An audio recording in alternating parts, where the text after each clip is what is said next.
The cantina on station Kepler 442 buzzed with the usual mixture of alien dialects and the clinking of various atmospheric processors keeping different species comfortable.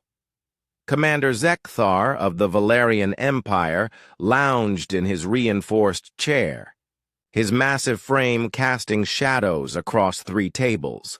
Standing nearly 9 feet tall with chitinous armor plating and 4 muscular arms, he was the embodiment of what the galaxy considered a perfect warrior. And then, Zethar boomed to his captivated audience of mercenaries and traders, I crushed the hegemony battle mech with my bare hands. The metal crumpled like paper before Valerian might. His audience murmured appreciatively. The Valerians were legendary across the galaxy for their physical prowess, their natural armor, and their ability to survive in the vacuum of space for short periods. They were the gold standard of military might. A small figure approached the bar nearby, barely 5.5 feet tall, with pale skin and what appeared to be no natural defenses whatsoever.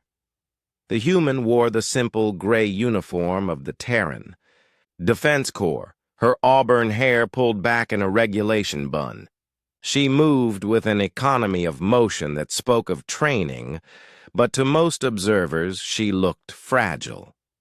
Zethar's eyes fixated on her with predatory interest. Well, well, he said, his voice carrying across the cantina. What do we have here? A Terran soldier. He emphasized the last word with obvious disdain. The human, Lieutenant Sarah Chen, according to her name tape, continued ordering her drink, seemingly oblivious to the attention. You there, little one, Zethar called out, rising to his full, intimidating height. I've heard rumors about your species lately. Something about joining the Galactic Defense Initiative.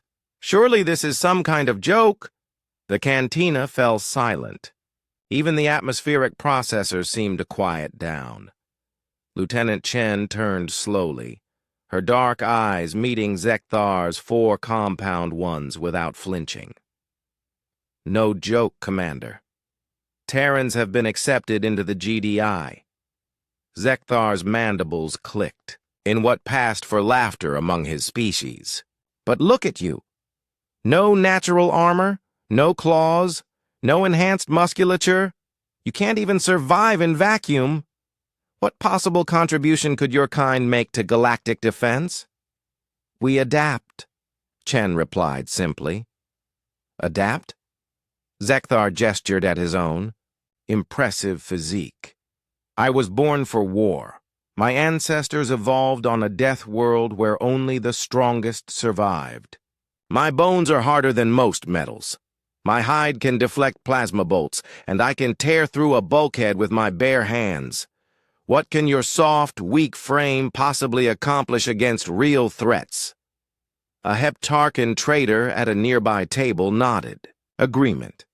The human does seem inadequate for military service. Chen sipped her drink calmly. Would you like to see my service record, Commander? By all means, Zethar said, settling back into his chair with amusement. Let's see what mighty battles this warrior has fought. Chen produced a small data pad and activated the holographic display. Computer display service record for Lieutenant Sarah Chen, Terran Defense Corps, authorization Tango 77. The air above the device shimmered, and text began scrolling in the galactic standard language. Classified military record. Galactic Defense Initiative. Officer. Lieutenant Sarah Chen, species human, Terran, service, duration, 4.2 standard years. Room leaned in as the combat log began displaying. Notable engagements. Battle of Proxima Station. Defended evacuation point against Krillian raiders for 72 consecutive hours without relief. Eliminated 47 hostiles while suffering multiple plasma, burns and a punctured lung. Continued fighting after field medics declared her combat ineffective. Zethar's confident expression wavered slightly. Siege of Altair 7th. Led rescue mission into Hive-class bioship infested with parasitic organisms. Navigated 12 kilometers. Of hostile environment in vacuum suit. Retrieved 23 survivors from species that had declared the mission impossible. The Titan incident. Single-handedly disabled rogue AI controlling massive mining platform by infiltrating through maintenance. Shafts too small for any other known species. Spent 18 hours in zero-G environment solving engineering problems while under fire from automated defenses. The cantina was now completely silent except for the soft hum of the holo display. Combat statistics. Hostile forces eliminated. 312 confirmed civilians evacuated. 1847. Successful missions in environments deemed unsurvivable. 23 times declared medically unfit for duty who continued fighting. 11 commendations for courage beyond species capability. 7 special notation. Lieutenant Chen has survived and succeeded. In combat scenarios that resulted in 100% casualty rates for Valerian, Hegemony, and Krillian forces. Her success is attributed to tactical adaptability, endurance beyond predicted parameters, and what military analysts term impossible refusal to surrender. The log continued scrolling, showing engagement after engagement where Chen had succeeded, where larger, stronger species had failed. Zethar stared at the display, his 4 arms unconsciously flexing. This cannot be accurate. Computer, Chen said quietly. Display comparative survival rates by species for class non-combat. Scenarios. New data appeared. Valerian Empire, 12% survival rate. Hegemony forces, 8% survival rate. Krillian Warcast, 15% survival rate. Terran Defense Corps, 67% survival rate. How? Whispered a Centaurian pilot from across the room. Chen stood up, draining her drink. Commander Zethar, you're absolutely right. We humans aren't born for war. She paused at his table.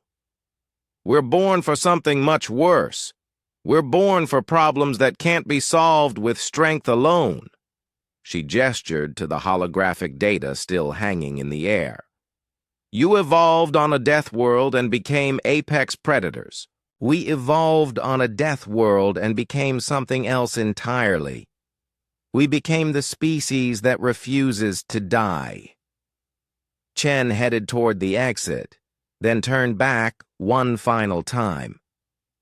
Your ancestors evolved to survive their environment, Commander. Mine evolved to change theirs. That's why when the galaxy faces something that can't be punched, shot, or intimidated into submission, they call us. The cantina remained silent long after the small human had left, the combat statistics still glowing in the air like an accusation. Zethar stared at his 4 powerful hands, suddenly aware that for all their strength, they had never accomplished anything quite like what he had just witnessed. In the end, the galaxy learned what humans had always known. Sometimes the greatest strength comes not from the power to destroy, but from the absolute refusal to be destroyed.